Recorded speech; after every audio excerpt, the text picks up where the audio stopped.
Welcome to episode 23 of the Burnout Expert Podcast. We are going to be diving today into whether you should leave or stay in a toxic workplace, in a toxic job, or a job that has put you into burnout.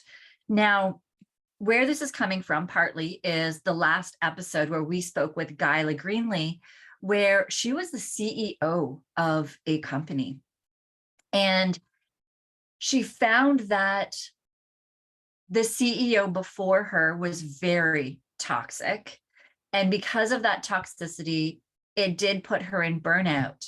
Although she did speak that it was not the only thing that precipitated to her burnout. And then once she became CEO, she found that she had some of the burnout symptoms, the short fuse, needing to control things, just being more frustrated with things, which can come across to those that worked under her at times as being a little toxic. Now, that being said, from meeting her and from things that she has told us, this was not the entire way that she was the CEO. It was just pieces of it. And she worked then to get herself out of burnout. And once she was out of burnout, she started to see how she was a little bit short, how she was a little more frustrated, how she got annoyed easier, how she needed to control things around her. And it made a big difference into how she handled herself after that, as well as starting to set boundaries on what she took on and what she did. This did lead her down another pathway to an entirely different career, of which it's interesting, as many that I've interviewed and that I am interviewing, there is this trend where many do go through burnout. They realized a lot of what put them into burnout, and they start making changes, which then brings them down into a different passion or a different career. This doesn't occur with everybody. And there's many that I do work with where they still do have that passion for the job. They love the job that they do. They cannot imagine themselves doing anything else. But when they do come to me and ask ever if I feel that they should leave the job because of how toxic their work environment is, the first thing I say to anyone at all, is to try to take the steps to get out of burnout yourself. So when you're trying, and the reason is that, as Guyla expressed, when you're in burnout, and as you've heard from many of the other guests in here, I know I've experienced myself, we are struggling with the day-to-day of things. We're struggling with things at home. We're struggling with things at work just to get our day-to-day done. More and more at work starts frustrating us. We tend to be more sensitive to things around us. We also, because we're maybe not aware of all of the signs of burnout, aren't aware that some that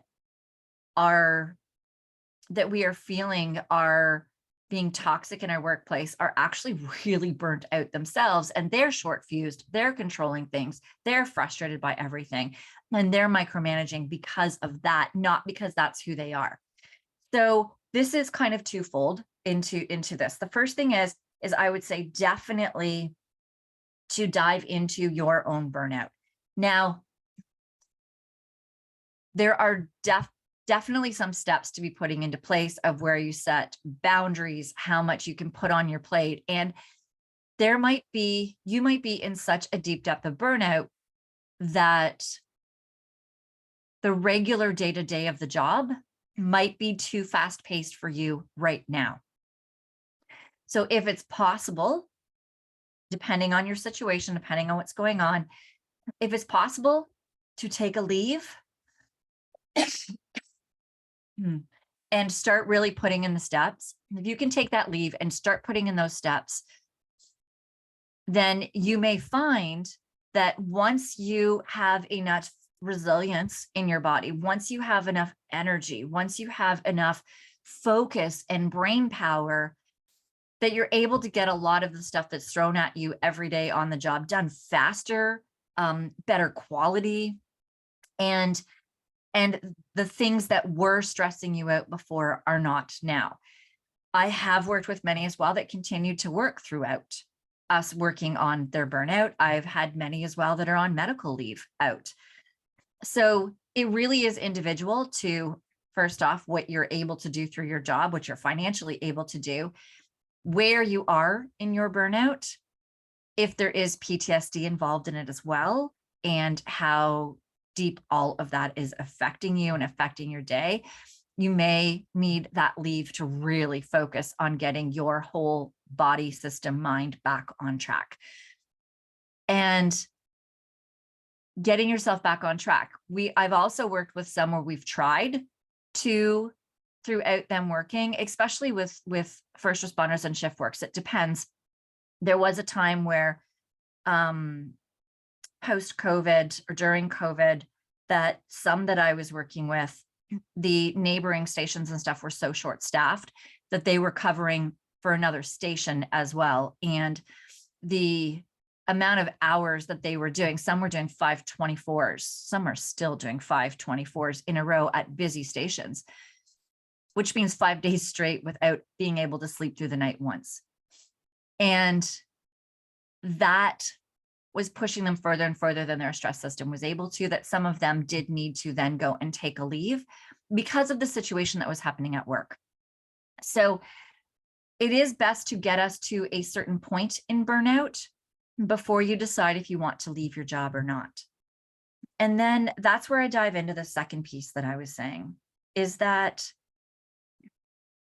the person as well that may be toxic, or the people, I would highly suggest, if it's possible, I know you can definitely do this in services, is to go back and check and see what they used to be like. Did they used to be better team player? Did they used to be better at, well, not micromanaging? Did they need to always be in control? Were they better at their reports? Were they calmer? Were they better at communicating? If so, then it may suggest this person is really taxed themselves, which, depending on your rapport with them, could mean that you sit down with them and use crucial conversation skills that we spoke of in a past episode. I will put in the show notes what episode that was. The crucial conversations and never split the difference. We talked about that in another episode. So what I would do first is find out if that person themselves is in burnout, and you can use some of these skills to approach them. Now, some of them are not approachable. I do know that I work with a couple of clients currently who they've gotten out of their burnout, and every once in a while they'll come back to me for a random session where we start diving into some things that are going on at work. And one that I recently had as well, we were working with somebody who was toxic in their leadership above them. And we started breaking it down and trying to figure out, okay, how can we address this? And starting to figure out different strategies and ways to communicate differently with that person to not trigger them. Because we know that it's not us, like this individual knew it's not them. Some of their communication ways, though, could have been refined in order to not trigger that individual, and also start working at ways to figure out maybe what their love language is in order to start getting them to feel more appreciated in what they're doing, because this individual themselves was already expressing things on how even in their position they weren't feeling appreciated, and start building that trust between them to start maybe filtering some of this information about that they have learned about burnout. Now, that is not always possible. There are also, depending on the size of your company, the size of your service, if you are able to move laterally It depends too on your specialty and what you're doing. There are definitely going to be times where that individual above you either has so much traumas in them. And this is the thing to understand, is when somebody is being very toxic, it's actually them protecting themselves from their past traumas. So, and from crap that's going on with them and their burnout and how crappy they feel themselves.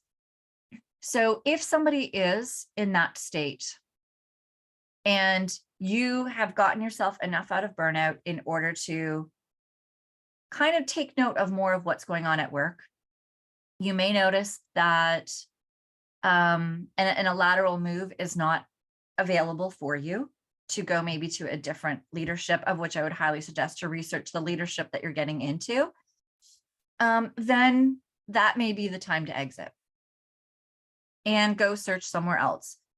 Definitely doing your due diligence as to who your boss would be to find out what the environment is there. How do they deal with conflict? How do they deal with training people? How is their communication? What is their policy on things? And finding out from the people that work for them. You have every right to ask to speak to the people that are already working in your position, and to speak with the leadership as well before accepting a position. So I would highly, highly, highly recommend, before you do make that step to leave a job, to make sure that your shit is taken care of first, because that way you'll be able to gauge how much of it was coming from you and how much of it truly is a toxic work environment. There are many toxic work environments out there. Thing is that what I do find as well is the more that people do get out of burnout and they start understanding more of the signs and symptoms, they start seeing more of that in the toxic person. And sometimes that takes the emotion out, where that toxicity doesn't affect them the way that it used to. And they're able to do their job the way that they want to, but that's not always possible. So what I would suggest for anybody is to definitely start getting out of burnout first, and then assess the situation. Unless it's really, really, really toxic, if it's possible, take a leave. Take a leave to get out of that toxicity, to start healing yourself, and then start seeing what your options are. Even if you know 100% deep down that the option is that you will have to leave because of how toxic the leadership is, then at least see if you can get a paid leave for a while to get yourself back on track, so that you can start making better decisions on where you want to go. You can also go into wherever you're going to go next without being in burnout, with your sleep back on track, with your energy on track, with your focus there, so that wherever you do go, you're stepping into it with your best foot. All right. Let me know if you have any questions on that. I mean, this is a big common one that I do hear. It is hard to be happy in any job, in any position, when you're struggling with your sleep, when you're struggling with your energy, when your focus is off, when you're just trying to push through every friggin' day. It does not matter what job you're in, it's going to be hard. So take care of yourself first. Let's start digging into your burnout. If any of you has questions, if you want to work with me, I do have 15-minute calls that you guys can hop onto just to start chatting with me and seeing if I can answer a couple questions, or if we would be a good fit to work with one another. And if we do feel so, then I do a 2-hour free coaching session with you that will get us started, for you to really see what it is that I do, and for you to see if this is really what you want to do. Do you want to put the steps in? Do you want to take the work? And do you want to dive in with me? And then after that, we just book individual sessions based on how often we plan on seeing each other. And it's so there's no pressure. So we have these 15-minute calls. If you have questions, definitely book one. The booking link is in the show notes, so go there. If you're not sure yet, you just want to maybe hear a little bit more from me as well, I have my mailing list, so you can go onto my email list. I email out every podcast episode that goes out. I send an email that goes along with it. And usually there's some personal stuff in there as well, or other stuff on top about burnout. So you can definitely go there and get more information, start doing more research, see what works for you. And if you do feel we would be a good fit and you want to get started, then book that 15-minute call. The link is in the show notes. All right. That is everything for today. I will see you in the next episode.